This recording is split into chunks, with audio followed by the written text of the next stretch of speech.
নমস্কার বন্ধুরা, বৃষ্টি রান্নাঘরে আবারও একটা খুব সুন্দর নতুন ভিডিও নিয়ে আপনাদের কাছে চলে আসলাম। কাছে দূরে যে যেখান থেকে আমার ভিডিওটি দেখছেন, আশা করি সবাই ভালো আছেন, সুস্থ আছেন। সুজি দিয়ে আর শসা দিয়ে আজকে একটা অমৃত স্বাদের রেসিপি আমি আপনাদেরকে করে দেখাবো। করতেও যেমন বেশিক্ষণ সময় লাগে না, খেতে লাগে খুব বেশি পরিমাণে চমৎকার। তো চলুন, এত সুন্দর আর এতটা হেলদি রেসিপি সকালবেলার জন্য আদর্শ একটা খাবার আমি কিভাবে তৈরি করেছি। প্রথমে দেখিয়ে দিচ্ছি, কড়ার মধ্যে 1 চা চামচ মতো আমি তেল দিয়েছি। এর থেকে বেশি তেল দেওয়ার দরকার নেই, পুরো রান্নাটা শুধুমাত্র 1 চা চামচ তেল দিয়েই কিন্তু হবে। খুব ভালো করে এটাকে একটুখানি গরম করে নিয়ে এর মধ্যে একটুখানি সর্ষে ফোড়ন দিলাম। সর্ষেটা যখন একটুখানি কালো হয়ে যাবে, তার মধ্যে আমি কিছু টমেটো এখানে অ্যাড করলাম। টমেটোটা দেওয়ার পরে এটাকে খুব ভালো করে নাড়াচাড়া করব, টমেটোটা যাতে একটুখানি গলে যায়। এই শীতের টমেটো খাওয়া কিন্তু শরীরের জন্য খুব ভালো, বিশেষ করে যদি স্যালাড হিসাবে খেতে পারেন। শরীরে আমাদের ত্বক এই সময় অনেকটা পরিমাণে রুক্ষ হয়ে যায়, তো এই টমেটো কিন্তু অনেকটা পরিমাণে আমাদের শরীরটাকে গ্লসি রাখে। তার সাথে আমি এখানে শসা ব্যবহার করেছি।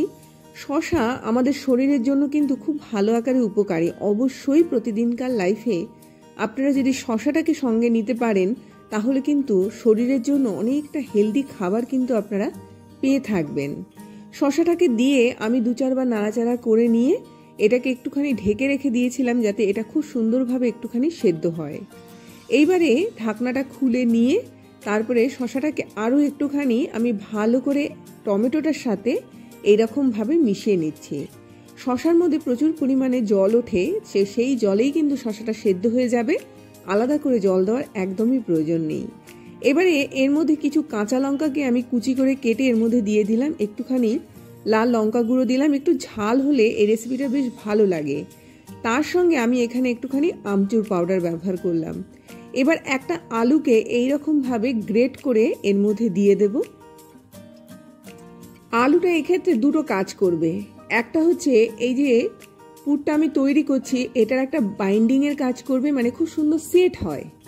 তার সাথে সাথে এটা খুব চমৎকার একটা টেস্ট নিয়ে আসে। তো একটুখানি হলেও আলুটা এই ক্ষেত্রে ব্যবহার করবেন। খুব ভালো করে আবার একটুখানি নাড়াচাড়া করে আলু আর শসাটাকে এরকমভাবে মিশিয়ে নিচ্ছি। শসার মধ্যে যে পরিমাণে জল ছিল সেটাকে বেশ খানিকটা অংশ আমি শুকিয়ে নিয়েছি, তবে এটা খুব বেশি কিন্তু একদম কড়া ভাজা হবে না। মোটামুটি দেখিয়ে দিচ্ছি, কড়ার গাটা যখন ধরতে শুরু করবে ততক্ষণ পর্যন্ত এটাকে আমি এরকমভাবে নাড়াচাড়া করব। ফ্লেমটাকে বাড়িয়ে দিতে পারেন যাতে খুব তাড়াতাড়ি এটা তৈরি হয়ে যায়। এই রেসিপিটা বেশিক্ষণ সময় লাগে না এটাকে তৈরি করতে।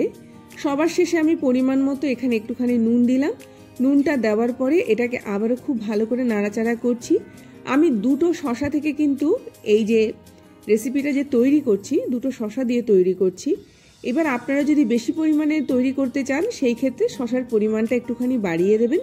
সেই অনুপাতে এখানে কাঁচা লঙ্কা বলুন বা একটুখানি লঙ্কা গুঁড়ো যেটা ব্যবহার করেছি সেটাকেও একটুখানি বাড়িয়ে কমিয়ে নিতে পারেন। তো এরকমভাবে আবারও খুব ভালো করে নাড়াচাড়া করতে করতে দেখুন কড়ার গাটা একদম ধরে গেছে। তো আমার এটা কিন্তু একদম রেডি হয়ে গেছে। সবার শেষে আমি একটুখানি ধনে পাতা দিয়ে দিলাম। এবার ধনে পাতা দিয়ে 2-4 বার নাড়াচাড়া করে এটাকে ছেড়ে দেবো একটুখানি ঠান্ডা হওয়ার জন্য। তার পাশাপাশি আমি এখানে সুজি নিয়ে নিলাম। এবার সুজির মধ্যেও খানিকটা পরিমাণে ধনে পাতা দেবো এবং তার মধ্যে একটুখানি জল আমি অ্যাড করছি। মানে যতটা পরিমাণে সুজি থাকবে ঠিক ততটা পরিমাণেই কিন্তু এখানে আমি একটুখানি জল দিয়ে দেব। তো প্রথমে এরকম একটুখানি নাড়াচাড়া করে নিলাম ধনে পাতার সঙ্গে সুজিটা।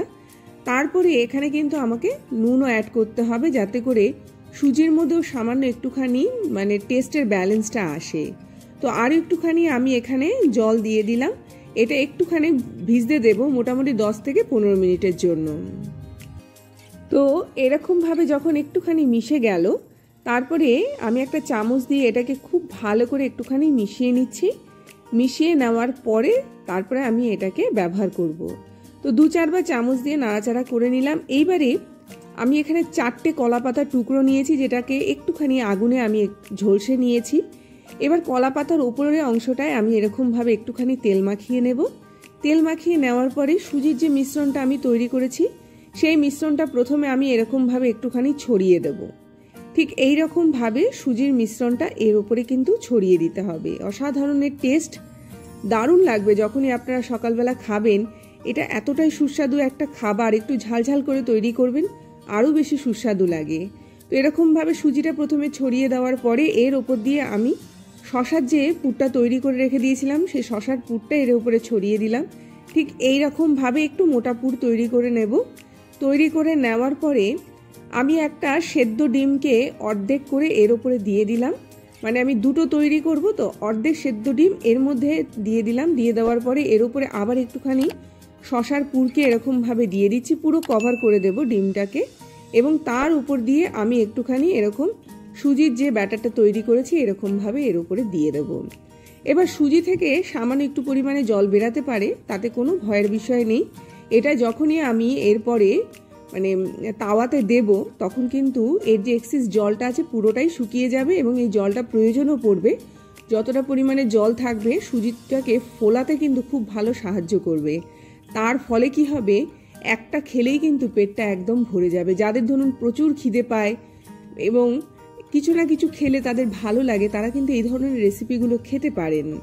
এরই মাঝখানে বলে রাখি, যদি আমার চ্যানেলটিকে আপনাদের ভালো লেগে থাকে অবশ্যই চ্যানেলটিকে সাবস্ক্রাইব করবেন।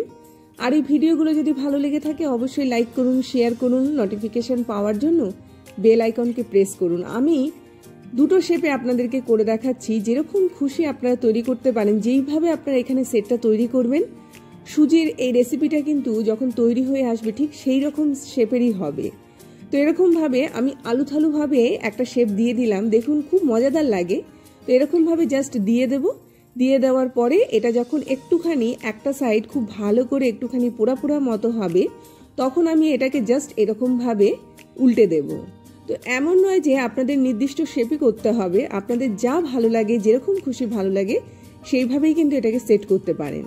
তো একটা সাইড আমার হয়ে গেছে, আরেকটা সাইডও আমি তৈরি করে নিয়েছি, একদম রেডি হয়ে গেল। এবারে গরম গরম আমি এটাকে নামাচ্ছি, একটু ঠান্ডা হয়ে যাওয়ার পরে তারপরে পরিবেশন করব। আরেকটাকে এরকমভাবে নিয়ে নিয়েছি। তো যদি মনে করেন খুলে মতো আসছে, ওপর দিয়ে জাস্ট একটা প্লেট এরকমভাবে একটুখানি চাপা দিয়ে দেবেন, এটা খুব সুন্দর একটা সেট হয়ে যাবে। এবং যখনই এটা গরম হয়ে যাবে এটা অটোমেটিক্যালি কিন্তু এই শেপটা ধরে নেবে। তো এরকম তৈরি হয়ে গেল। আবার এটাকে একটুখানি যখন পোড়া পোড়া হয়ে যাচ্ছে আমি এটাকে উল্টে দিলাম, অপর সাইডটাকেও এরকমভাবে সেট করে নিচ্ছি। এইবারে গরম গরম আমি পরিবেশন করছি। এবার একটা করে এরকমভাবে খুলে নিচ্ছি। খুলে নেওয়ার পরে আমার এটা কিন্তু একদম রেডি। যেটা ঠান্ডা হয়েছে সেটা আগে দেখিয়ে দিচ্ছি। দেখুন এই শেপটা আমি প্রথমে তৈরি করেছিলাম, তো এই শেপটা ঠিক এইরকম দেখতে হয়েছে। তো এইরকমভাবে কিন্তু সকালে ব্রেকফাস্টে অবশ্যই আপনারা তৈরি করতে পারেন। খুব সহজ সরল কিন্তু সুজির এই রেসিপিটা। একটা শেপ দেখুন এরকম তৈরি করেছি, একটা শেপ তৈরি করেছি চৌকো। যেটা ভালো লাগে, যেরকম খুশি ভালো লাগে সেইভাবেই আপনারা তৈরি করে নিন। অবশ্যই এই রেসিপিটা একবার হলেও এই সময় আপনারা একবার খেয়ে দেখতে পারেন কতটা সুস্বাদু। আর একটুখানি গরম গরম খাওয়ার চেষ্টা করবেন, আরও বেশি ভালো লাগে। তো এই রকম অবস্থাতে কিন্তু আপনারা অবশ্যই এই রেসিপিটা খেতে পারবেন। সকাল হোক বা রাত্রি অবশ্যই এটা খান। আসলাম এই বলে।